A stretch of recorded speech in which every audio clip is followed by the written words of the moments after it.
Hi everybody, welcome to Zyber Organics channel. My name is Tunane. I'm the brand owner and founder of Zyber Organics, where I sell cosmetics, candles, also teach you DIY cosmetics on this channel. Hello, welcome.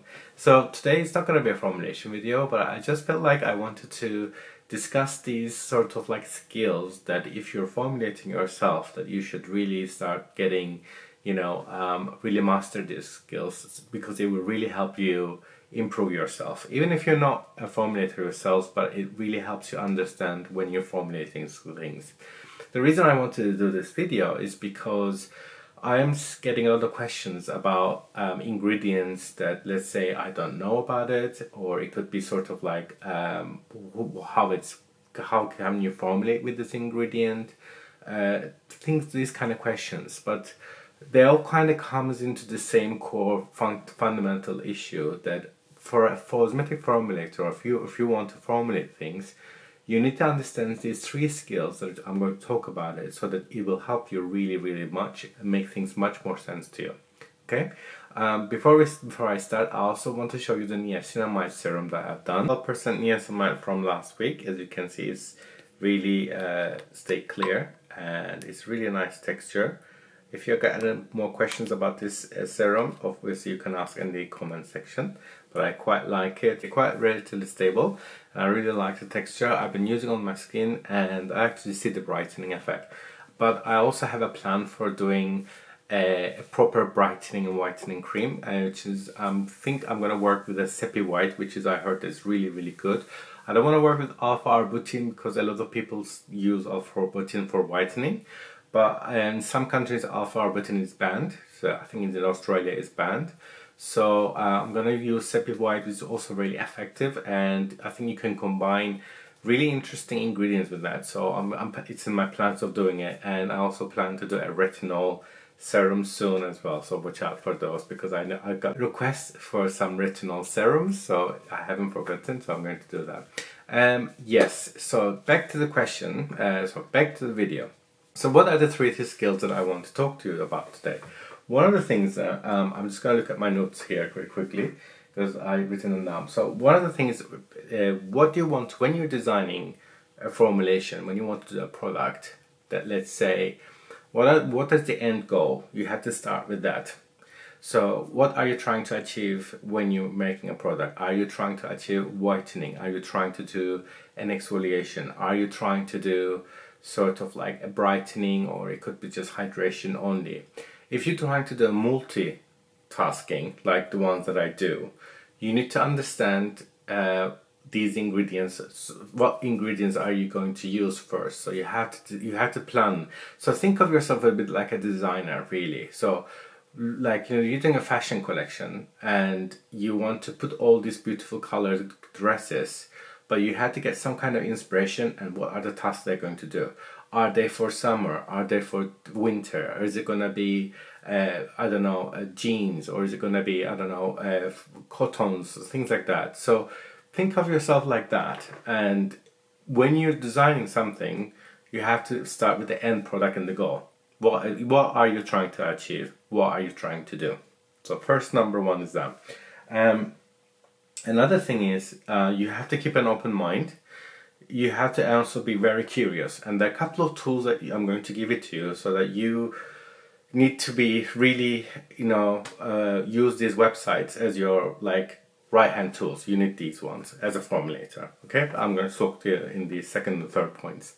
So going back to the other thing is that you have to keep an open mind, and you have to see what's going on, and you have to in the industry, what are the trends, what are not the trends. But if you're just doing something for yourself as in the home, then again it goes back to what I'm saying. You have to know have to think what is your first end product that you want to achieve. Okay, so this is one of the things is very key, because if you are because some ingredients don't work well with each other. Maybe you need to, like, you can't just go and add oil and the water and essential oil and glycerin and I don't know, lactic acid, salicylic acid, put everything in together and make it. It doesn't work like that, because all these ingredients, they don't play well with each other. There are some ingredients work well with each other. Some ingredients doesn't like the preservatives, doesn't like the pH range. Doesn't, so you have to really like understand the ingredients together and how they tolerate each other, because you can't just put all of them together and expect them to work. It doesn't work, okay? So, for example, I got a couple of questions on my emulsifiers, which is in the video I'm going to do. So you can't just add water and oil, you need an emulsifier. Sometimes there are exceptions, maybe you can use a gum, but if you use like, but again, you have to keep the oil very low ratio, because some gums can combine water and oil together, but generally you need an emulsifier, right? Or if you're just going to add, let's say, a high pH ingredient, like retinol, for example, it doesn't, you have to protect retinol. It gets so easily deoxidized by any kind of alkali or acidic situation. So you can't add an acidic ingredient like an exfoliant, like an AHA, add lactic acid, and then add the retinol into it. It's not going to work. They're just the total opposite directions. So it goes back to what I'm saying. You have to think what you want to do. Exfoliant, hydration, retinol, all these things, you have to think about it, right? Okay, so second point is, if you come across a new material and if you don't know how to formulate with it, and you heard so much about it, like there was a question about me about Seppic. I had no clue about Seppic, or another one is Seppic. I heard so much about it. I don't know how it works. I never played with it. I never had the chance for the test with it. So, but if someone is asking to me, or if you don't know what it is, or let's say you bought the material and you're not getting good enough information from the supplier, right? Say you bought it from a supplier, they send it to you, they just say, yeah, do this, put in a warm ingredient, blah, blah, blah.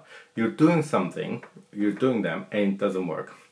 First call of whatever it is, you need to find the manufacturer. So in the case of the Seppic, Seppic is produced by Seppic, who is the manufacturer. And don't forget, these manufacturers are not there to hide information from you. They want to sell their products. So they have to give you all the information, all the guidelines, and they're also the manufacturer of ingredients. So they're the initial, very first thing on the chain, okay? So you got the chain ingredient supplier, then you have the product manufacturers, and then you have the brands at the end. So the chain goes like that, okay? So because they are the first of the chain, they have to provide all the guidelines so that the manufacturer, cosmetic manufacturers, know what they're going to deal with it, okay? And they have to provide all the information. So this information is available. You either get it by either go to Seppic website, look at it, what they produce, look at the information, or another website which you have to get yourself really registered is ulprospector.com. So I put a link, and there's also some information on the screen. UL Prospector is sort of like, think about a directory, okay? Not all, 99% of the suppliers are there. They put all the information. So they have like sample formulations, they give you the formulation guidelines, and you have to look at the formulation guidelines. That's and you have to find that information. Otherwise, if you don't know how to, you may not know it, okay? If it's also a proprietary ingredient that you don't know, how are you gonna get it? They have to give you formulation guidelines. That's your first call. If you don't know how to deal with a new ingredient, your first call is go to find the formulation guideline. You either look at the manufacturer and go to their website and dig into information, or you go to UL Prospectors and look at it from there, all the available information.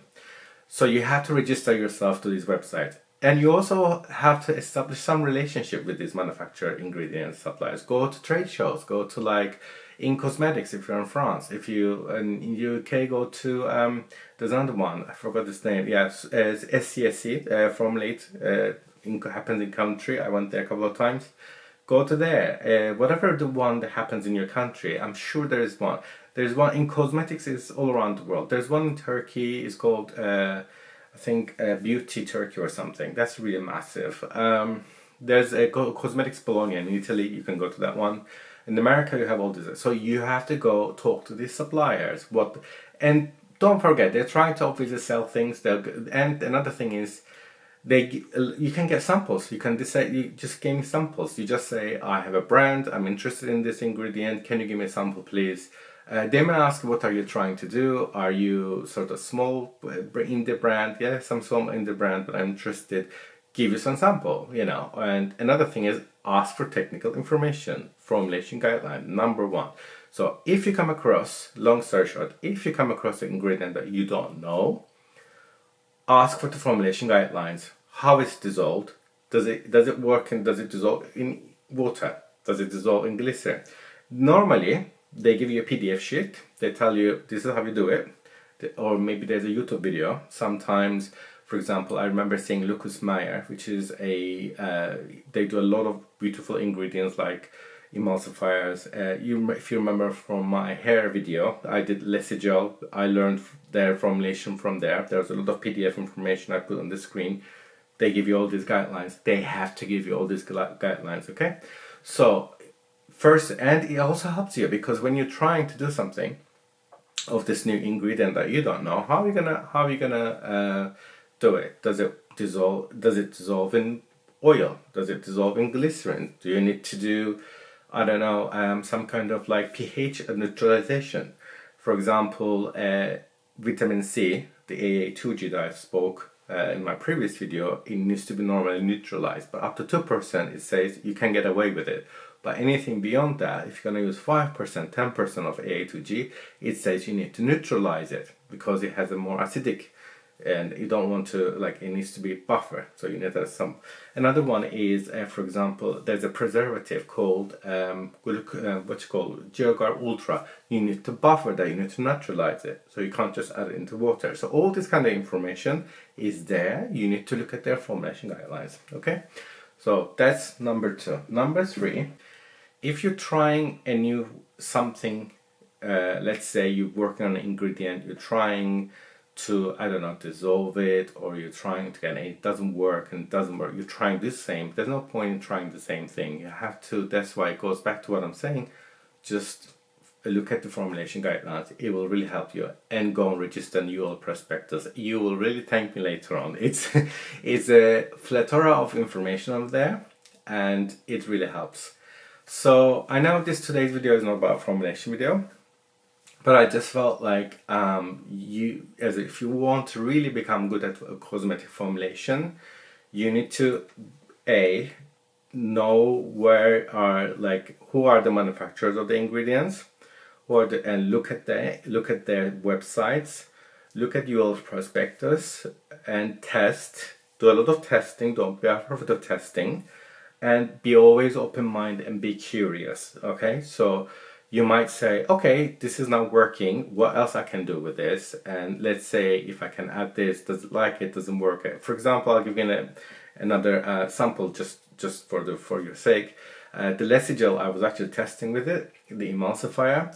I realized the moment I wanted to add chelating agent. It has sodium phytic acid, basically. It has sodium in it. The moment I added it, it just destroyed the whole emulsion, just like gone. So it then says do not add any electrolytes in it. So you have to read these things, right? So if I didn't know about it, and which I didn't know when I was trying it, but again, these kind of formulation guidelines really help you. Okay, and I don't want to repeat myself basically, but yeah, if you have any more questions, please don't be afraid of asking. I'll try to help you as much as I can. If you need more information about suppliers, there are a couple of websites. I can put a couple of referrals. Again, I'm not sponsored by anybody. I just buy everything. And also, I'm really excited to say that I bought 2 ingredients that I was looking forward. They arrived yesterday. So these 2 ingredients are actually copper peptide and vitamin B12, which is the pink and the blue. So I'm going to test them over the next 2 weeks, and I'm going to make I'm looking forward to make this pink and blue serum, which I'm really like from that specific brand. And I'm going to make them, and I'll put some kind of shorts or stories. If you follow me on the social media, I'll probably put some kind of announcement about them when I'm going to make them. So the ingredients are out yesterday, and I may actually put a little smaller story so that you can see it. I'm just upstairs now, they're all downstairs, sorry. But yeah, So the schedule is going to be for the next couple of videos. It's going to be a retinol serum soon, possibly with a niacinamide together. I'm going to do these pink and blue serums, and then I'm going to do a hair oil because some of you wanted to see a hair oil that with a hair growth in it. That's the schedule for the next weeks, and if I also come across with things that I feel like it's important to you, like this video, I'll post it as well. So I'll try to be active on YouTube as much as possible, keep you guys informed. So thank you very much for listening to me. Again, as usual, if you have any questions, let me know in the comments, and yeah, until next time, see you then. Take care, bye.